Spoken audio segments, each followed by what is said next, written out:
Welcome back to the Rogue Wav Podcast. Thrilled to have fellow Rogue Matter creator Jason Sterr on the show. Jason, how you doing, sir? I'm good, man. How about you? Doing good. I know you're battling some COVID-related illness, so we thank you for braving through. Making it on the show. I mean, Hassan's always battling something. It's usually just me, so Yeah, and that ailment never goes away. So, no, I know. I'm like herpes. I always stick around here. Wow. All right. We went there. Behind my screen.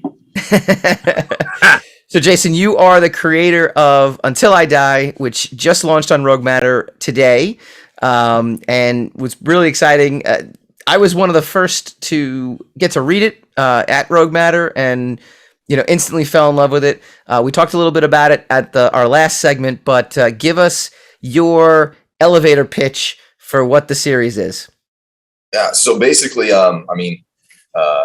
it's a play on my love for the movies back in, Frank Sinatra days, where you've got, the Rat Pack, you've got, big band music blast, and that was my grandfather kind of raised me and my brother on.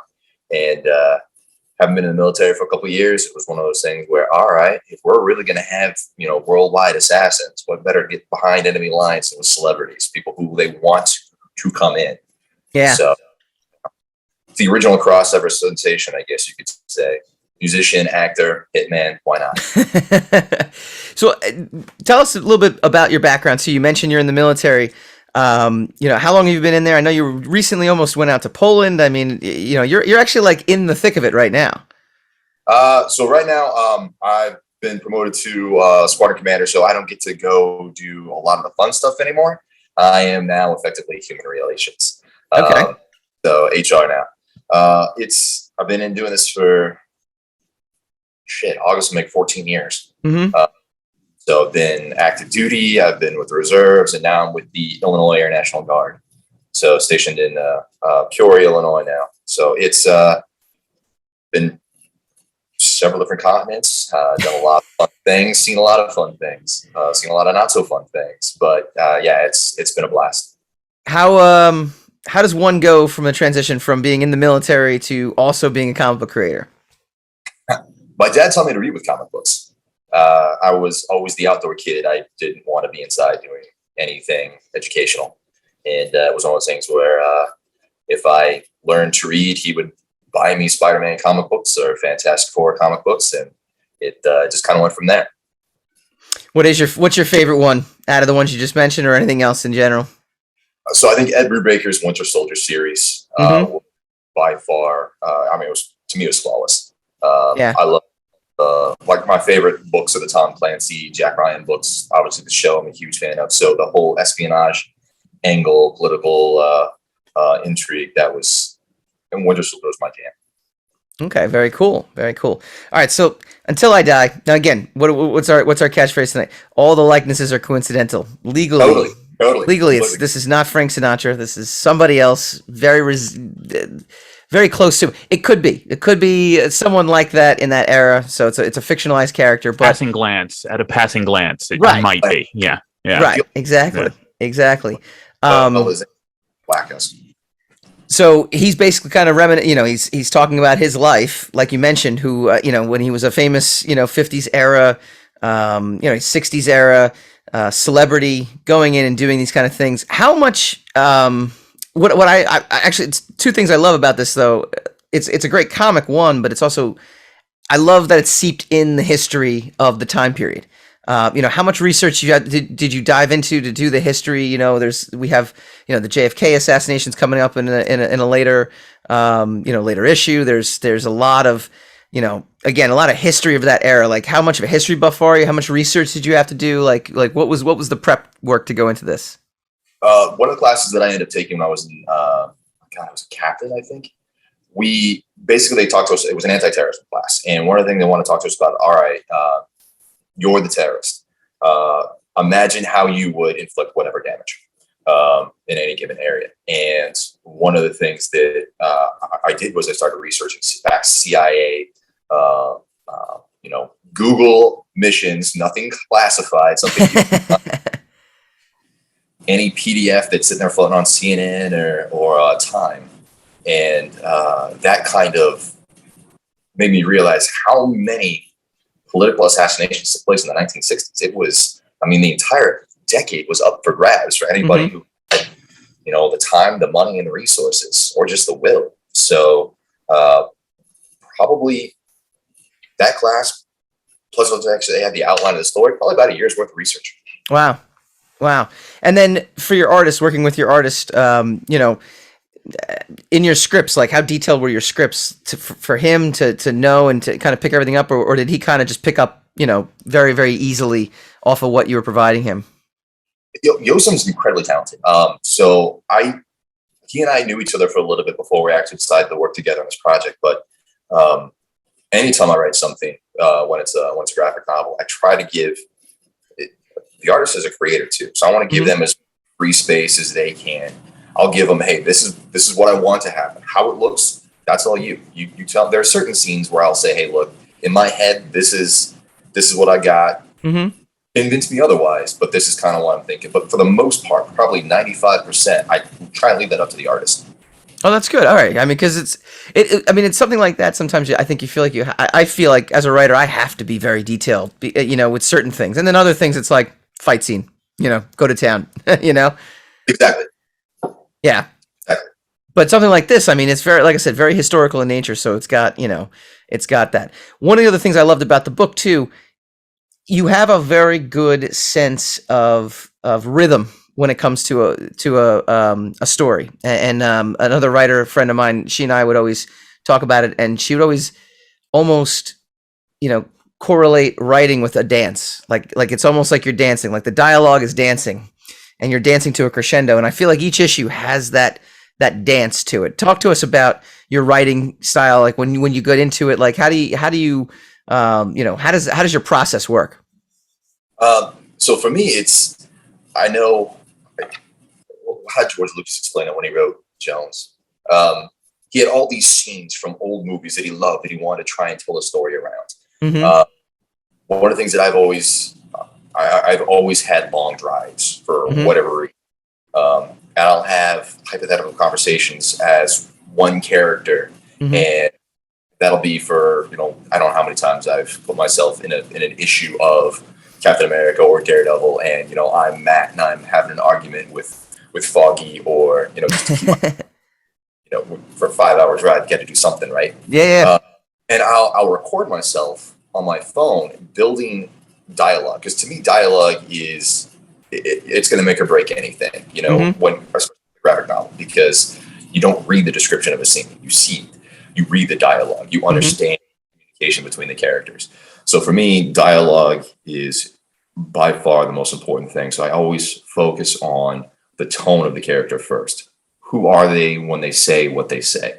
Are they upfront? Are they, take it or leave it kind of guy like Steve Rogers, or are they, Tony Stark, where you never know if he's messing with you? Is he being a dick, or is he being a playful dick? You don't really. So that's, once I understand the character's tone of who they are, that's where I work from. So trying to understand the individual's perspective first. When you again, I asked the question a little bit earlier, but like, being a writer, like I always wanted to do comics, so I went to art school. Like, you ended up in the military. Like, at what point did you say, you know what, I need to do this now. I need to write. I need to do something, or was it just something you were always thinking about? I've always written. It was one of those things where I remember in 8th grade, I wrote a 3-chapter take on James Bond having a kid. You remember the old show James Bond Jr.? Yes. Hassan would know. Yeah. Yes. Nobody remembers that show. Nobody remembers that show. Hassan would know. He would know. I used to love that show. And so I started writing to call it a novel is an insult to anybody who can actually type. But yeah, I tried my hand at writing a novel about James Bond's kid as opposed to his nephew when I was in 8th grade. So I've been playing with characters and words for as long as I can remember. Is this the first time you put pen to paper, or put some money behind it, so to speak, and actually put something down that was professionally done, or is there other stuff you have? No, a couple of years ago, I put out through Action Labs, a book called The Consultant. Okay. And for that one called The Consultant Quid Pro Quo. Full disclosure, I am a mainstream superhero reader. So I heard of The Boys, and this was before the show came out. And I remember as soon as that came out, I just kept getting mocked by all of my friends who actually read indie comics. How many times have you read The Boys? I'm like, I don't even know what you're talking about, dude. Yeah. And I read it, and I'm like, oh my God, Garth Ennis is going to sue me. Oh man. Yeah. I can't even tell you how many times I've created something and then like years later it's like becomes like a show or becomes like a premise or something like that. And I'm always like, it's just coincidental. I mean, it just, it just was. It is what it is. There's really only like 12 stories in Right. literature. It just keeps getting flipped around and played different ways. Yep. So you're gonna have repeats and overlap. And you can't ever beat anybody with satire. Someone's already satired just about everything. So as it pertains to The Boys, I mean, this is not the first time nor the last time we're going to see something like that. So no one's ripping anybody off, really. I think it's more along the lines of who can come up with the most successful mockumentary of Superman that you can get. I mean, that's just what. I had a creative writing professor. He was always like, it's like you said, he's like, there's only 5 stories. It's not like what you tell, it's how you tell it. That's the difference. Like how you tell it is going to be the differential, between you and somebody else, essentially with what they're putting out there. Now, let me ask you a question, because you're a mainstream superhero guy, and you're into a lot of the different genres too, that it's not just superheroes, but it's kind of espionage and all this other stuff. Comic-Cons, how many have you been to, and what are you dressing up as? I'm dressed up for one. I usually wear, so I have an Iron Fist t-shirt, I have a Fantastic Four t-shirt, and that's me dressed up. You go civilian. I like Perfect. that. I can't dress up at these things. Yeah. Well, I went to New York Comic Con once, and I want to say it was October, but it was like 90 degrees. Felt like. Yeah. Oh yeah. That's about October in New York City now. Yeah, and you've got these kids running around in like 18 different layers. I'm like, you're gonna die. You're gonna die. It's like, how are you even enjoying the actual convention? That's what they're there for. They're there to dress. Like, it's amazing to us. So Hassan and I started at Wizard magazine together many years ago. I don't know if you were a fan of Wizard. Yeah, this is going way back. Every month. Yeah. Oh yeah. No, we were. I ran the website for them. And then I was in research. So I was both upstairs and downstairs, whatever. And Hassan was upstairs. There was always the upstairs was corporate. The downstairs was like the magazine. It was pretty good. But we grew up with the conventions, right? So when Wizard World would come out and things like that, we would travel to all the conventions. Hassan was security. We have lots of great stories from our Wizard days. But the people that attended was your typical comic book fan. It was your typical like comic book nerd, a lot of like overweight Spider-Mans everywhere. Like that's what it was in the 2000s. And then I remember around 2012 or so, things started to kind of shift, and all of a sudden, lot more girls were there. A lot of them were actually, instead of being dragged along by their boyfriends, were dragging their boyfriends along. Like you would almost see, and then in the mid 2010s, like that's where it was like cosplay just became like a huge. I think it's like 50% of the shows now. Do you think it was that late? Because I feel like it was closer to the actual release of the first Iron Man. It could be, yeah. It could be. It's all blur now. I was like, crossover movie where it took us from, I remember watching Batman Forever in a theater of like 8 people, and then going to see Iron Man, and it was like, there is not an empty seat anywhere around. Yeah. Yeah. I mean, what a difference. The MCU has made now. In everything that we're into now. I mean, it's crazy. It really is crazy. And we used to be, it used to be almost kind of like your little secret. We were the fringes, right? And now it's all mainstream now. Yeah. One question that's slightly to the side of what you were talking about. I know you said Brubaker's Winter Soldier is your favorite. How do you think the movie stacked up? I know it's a controversial question. So the actual Captain America Winter Soldier movie, I really dug. Falcon and the Winter Soldier, I find kind of a letdown, just in regards to Bucky Barnes, because it's like when you play Street Fighter 2 and you got M. Bison and you're playing as Ryu and you get to him and he's impossible to beat. That's Winter Soldier fighting Captain America. And then when you play Street Fighter 2 Turbo and Bison's a playable character, he's freaking atrocious. Like he can't do and Barnes is getting his ass kicked left and right. And I'm like, dude, you've been killing people for 50 years. Yeah. 50 solid years. And John Walker is whooping your ass. No. and you got Falcon right there fighting alongside you. Right. And he's he's arguably got a better arm. Yeah. Right? Yeah. It's like they didn't even actually think this through. It's like, hey, you know what? We're gonna make this guy, we're gonna give him plot armor and no one's gonna question it. When like everybody who's ever read a comic book is like, question. My big issue with Falcon and Winter Soldier was that Falcon and Winter Soldier were the least interesting characters in their own show. I felt like Baron Zemo was amazing. Even having Sharon Carter there was like she had a good storyline. Like everyone had a good plot line, except for Falcon and Winter Soldier. They seemed to kind of be in the background for most of it. And then Falcon kind of stepped forward, which was good. But like you said, Winter Soldier, he could have been a cameo in that whole show. It's so unpopular when I say it, but in all honesty, I don't even think John Walker was really a villain. Like I understood exactly why he did what he did. I mean, anybody who's served and you watch your boy go down like that, sorry, I'm coming for you. Yeah, he was the villain just out of circumstance, right? Exactly. Because he was never Falcon was never supposed to give up the shield. So it was supposed to be they used John Walker to show why he shouldn't have given the shield up. But that's an extreme. I mean, you give up the shield and some guy's using it as a tray, for dinner. That's just as acceptable as he doesn't have to kill someone with it. That's right. That's a bit of an extreme. So, but John Walker's not going anywhere. He's gonna be fine. I'm really excited to go with this Thunderbolts thing. Too. I heard about that. Yeah, we'll see. We'll see how it. That squad. I don't know. We'll see how it turns out when all is said and done. I know Young Avengers is also next up on the plate that they're really trying to establish and set up. So it's going to be Who's in? I missed that one. Is that we're talking Kate Bishop or? Yeah. You'll have Kate Bishop. You'll have Miss Marvel. You'll have the twins from WandaVision. They in the comics they become like. I forget the names of the characters. Wiccan and Speed. Yeah. So you're gonna have essentially, they're definitely teeing that up at some point. I think everyone's kind of waiting to see that, and they have to. I mean, look, this is, although never say never. Even though Chris Evans recently was like, I'd rather play Johnny Storm than play, Captain America again.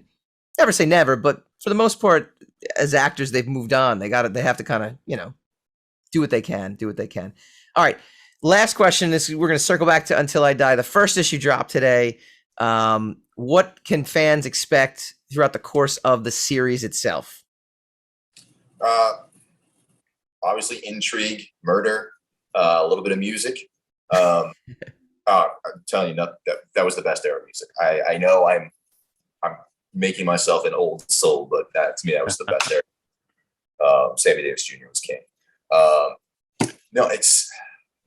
If you want to understand how good people can do bad things and still be good people, and bad people can do good things and still be bad people, I think that's what you're going to see from this series. Wow, that's ending the interview on a high note. I got to tell you. Yeah, I'd like to say like thank you for the complexity of it. Like thank you for like the dense pages. Like you're not like a fly by night writer who leaned on his artist. You like it's a read, but I don't mean that in a negative. I mean that as a total positive. Like I'm actually reading it. Like there's information and there's depth and there's complexity on each of these pages. So I appreciate that. Thank you. Yeah, I really appreciate that. You heard it here, guys. Go check out roguematter.com. Download the app on the iOS or Android phone. And Jason, it's been a pleasure. Thank you, sir. Thank you, guys. Take care. When we come back, more Rogue Wav Podcast.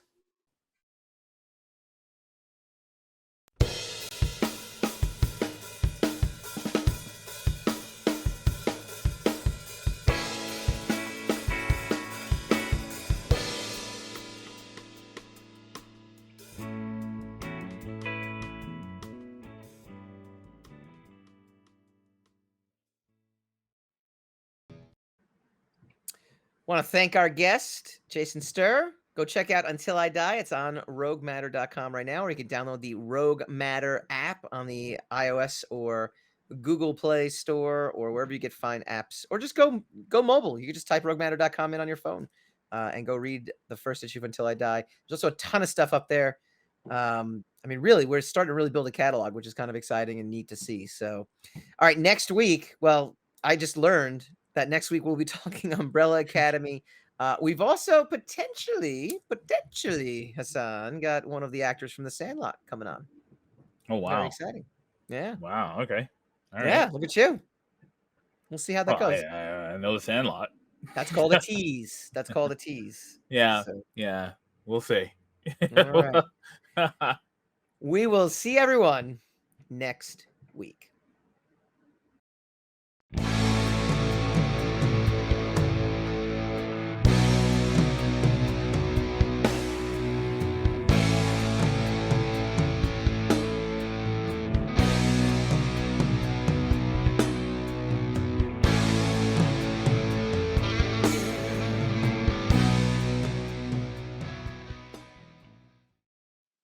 Rogue Wave. Hi guys, Mike Dolce here from the Rogue Wav Podcast. If you like this video, please feel free to like, share, subscribe, all that fun stuff. It really helps us out. Leave a comment, let us know what you'd like to see in future episodes, and tune in every Wednesday night, 8 p.m. Eastern, for a brand new episode of the Rogue Wav Podcast.